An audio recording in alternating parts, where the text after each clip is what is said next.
যখন বিপদ আসবে কে জামাত ইসলামী করে কে খেলাফত আন্দোলন করে দেখার দরকার নাই। টুপিওয়ালে দাড়িওয়ালে যেতে পারেন সব খতম করেন। এই দেশে আমাদের কথা লোকেরা শোনে, তাদেরকে বিশ্বাস করে।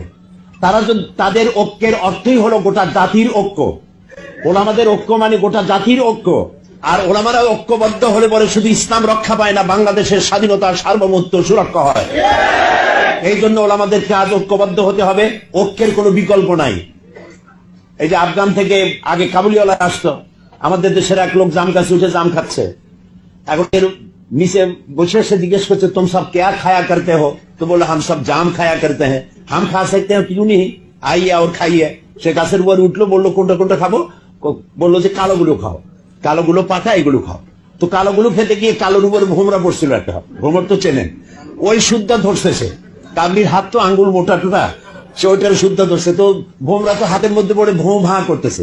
কাবলি বলতেছে ভোঁ কারো ভাঁ করো, छोड़ेगा नहीं, काले काले जितने पाएंगे सब का करेंगे।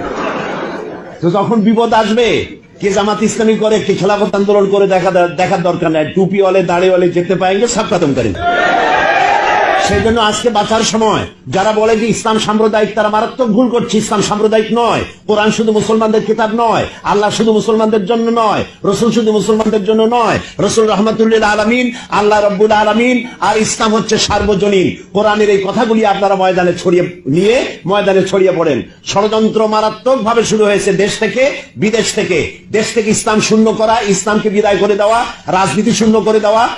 রাজনীতি শূন্য করে দিয়ে দেশকে পরিচালনা করবেন আপনারা কিভাবে করবেন? ব্যাংকের কেরানি ছিলেন, দেশ চালাবেন কেমনে? আমার যদি গাড়ি চালাতে বলেন, আমারে যদি গাড়ির ড্রাইভার বানায় দেন, আমাকে যদি গাড়ির ড্রাইভার বানায় দেন, আমি তো গাড়ি নিয়ে খালে পড়বো, বুড়িগঙ্গায় পড়বো। আমি তো এটা চালাইতে জানি না। যারা ছাত্র জীবন থেকে শুরু করে এই পর্যন্ত রাজনীতি করতে করতে দাড়ি এবং চুল পাকাইছে, তারা জানে দেশে যদি খাদ্যদ্রব্যের অভাব হয়, বিদেশ থেকে কিভাবে আনতে হয়, গুদামজাত কেমনে করতে হয়, দাম কেমনে কমাতে হয়, ভর্তুকি কেমনে দিতে হয়, সেটা তারা জানে।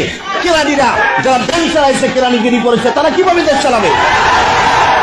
সুতরাং যারা দেশ চালাতে সক্ষম, তাদের হাতে সালাম দিয়া বিদায় হয়ে যান। আপনারা হানা ভোটের ব্যবস্থা করেছেন, আপনারাই করেছেন। এই সেদিন অধ্যাদেশ জারি করেছেন সমানে।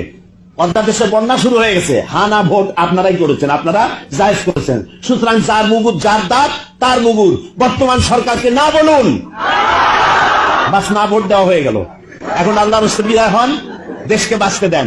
একটা সুন্দর নির্বাচন দিয়ে নির্বাচিত সরকারের হাতে দিয়ে দেন, অভাব থাকবে না। বর্তমান অবস্থায় দেশ চলতে পারবে, আল্লাহর রহমতে চলবে, ইসলাম নিরাপদে থাকবে, মসজিদ মাদ্রাসা নিরাপদে থাকবে। আমি বক্তব্য লম্বা করে দিয়া প্রধান অতিথির বক্তৃতার মাঝখানে আমি দাঁড়ায়া আমি বাধার সৃষ্টি করতে চাই না। বিদায় নিচ্ছে আপনাদের কাছ থেকে।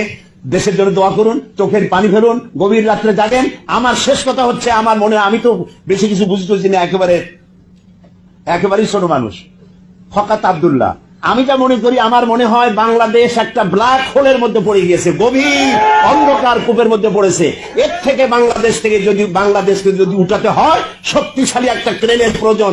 সেই ক্রেনের নাম হচ্ছে আল্লাহ তাআলার রহমত। এবং এই একটা শের বলে শেষ করে দেই, শামা বুঝ কে ভি জল सकती है, शमा बुझ के भी जल सकती है, किश्ती तूफान से भी निकल सकती है। मायूस ना हो, इरादा ना बदल, तकदीर किसी वक्त भी बदल सकती है। अल्लाह हाफिज। बांग्लादेश जिंदाबाद। अस्सलामु अलैकुम व रहमतुल्लाह।